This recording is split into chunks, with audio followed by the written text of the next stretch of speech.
He said, Darren, there's something pretty big going down. You need to probably get back to your base camp and get on the phone.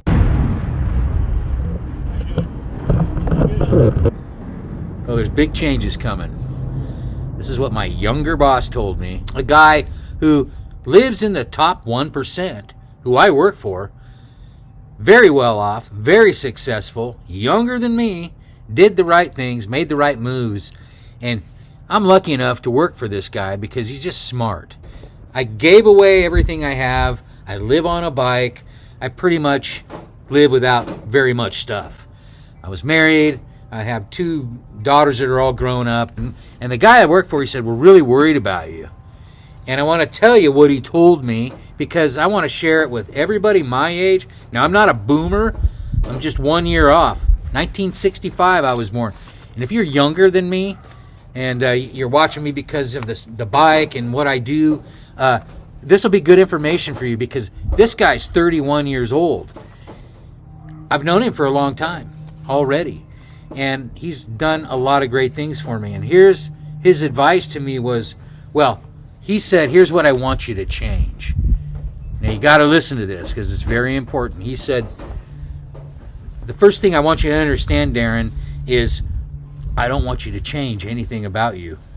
Because he said, from my perspective, as a young guy, our perspective, he and his wife, and I've sat with them, she's from Thailand actually, and I've sat with that crowd, and from their perspective, they'd like guys like me to be more, taking care of themselves, taking care of their bodies, because, living like me, I just naturally am more healthy because of the way that I live. It isn't because I'm trying to do certain exercises and diets. It's just the way I live.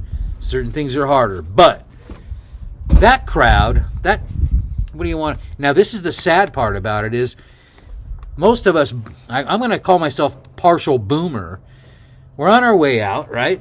And we cost a lot of money. From their perspective, we cost a ton of money.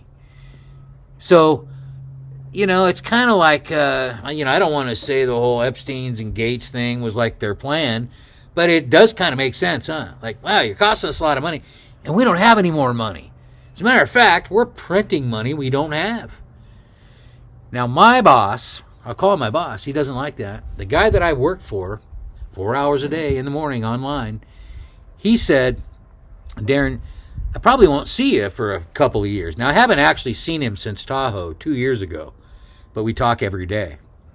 He said, I won't be coming back very much. Now, they still have a house in Utah, and they have houses in Hawaii, but they've moved, and they spend a lot of time in South America, where I like to be, and where I will spend more time. He said, don't change anything about you, and keep moving forward with your plan, because there's not going to be a lot of money in the future. Like, I have 2 years till Social Security. It could be gone, right? I mean, in reality, anything could be gone tomorrow. What's going to happen medical-wise? They can't afford us anymore, right? And we got to take care of ourselves and not depend on it so much.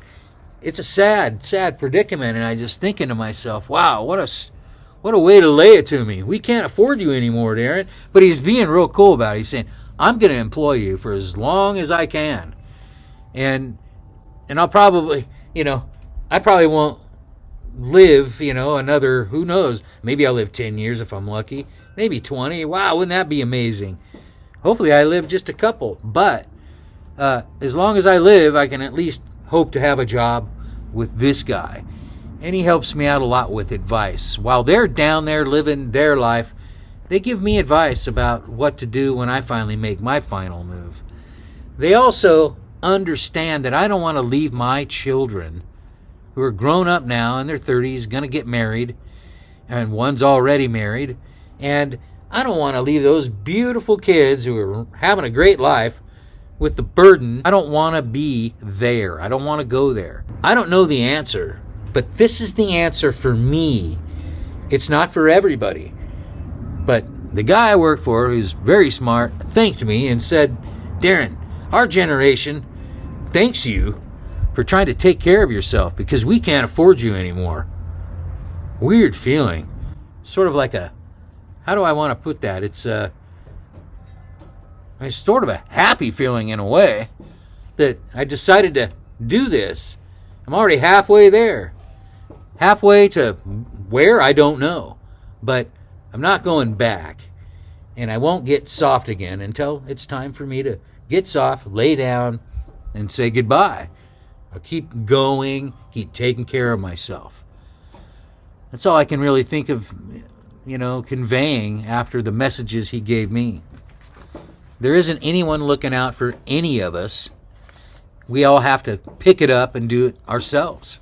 So the bottom line for me, in the very beginning of this whole transition of living on the bike or living without all the stuff, was I'm not going to wait for them to fix it.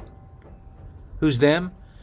In the political world, in the wars, in the world, everything. All the worldly things that we wait for to get fixed every day. We can wait forever. People have been waiting their whole lives for it to get fixed. But when you finally decide you're not going to wait anymore for them to fix it and you're going to move forward, there's the decision that changes everything. It did for me. Bless everybody. Thanks for watching. Please like and subscribe if any of these videos are helping you out. We got a long way to go.